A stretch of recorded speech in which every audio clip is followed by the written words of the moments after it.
Hi, my name is Olivia and I've recently finished my Masters in History at UCL, and this is going to be my new history platform called Historiolic. I decided that I wanted to talk about some of the witch hunts and witch trials of the 16th and the 17th century, and that definitely included this man here. When Queen Elizabeth I died in 1603, she left no children, so there were no descendants who could take on the throne after her death, which meant that it went to her good old cousin James in Scotland. This is King James VI of Scotland and the first of England.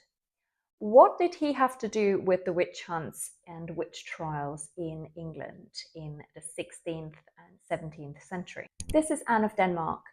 She married King James in 1589. When they made their way back to England, they were faced with some really vicious storms. One simple explanation: witches. Whilst there were witch hunts happening in Scotland already, the Danish courts were very preoccupied with witch hunts at the time, and this clearly left a very strong impression on James on his return, because it turned him totally paranoid.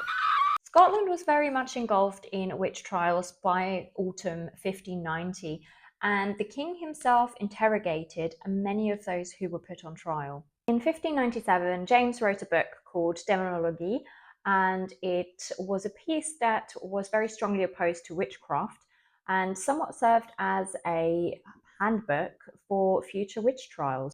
His study is made up of 3 volumes, and in the third, he describes how he would like the witches to be tortured and punished for their crimes.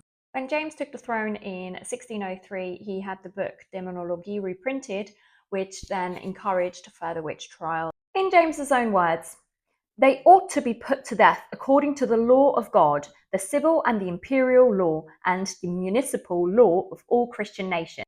But what kind of death, I pray you? James's Daemonologie is not the only witch hunting manual that there is. There was one written in Germany by Heinrich Kramer in 1487, Malleus Maleficarum, and translates to Hammer of Evildoers or Hammer of Witches.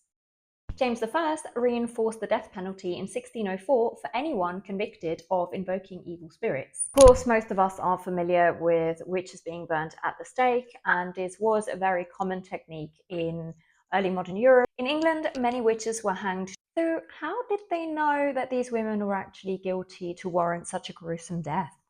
One very cruel way of testing whether somebody was a witch was to tie them up and to throw them into a river. This is a depiction of Mary Sutton in 1613, and what you can see here is that they have tied her up and they've tossed her in the water, and now what happens is that if she drowns, then she is not considered a witch.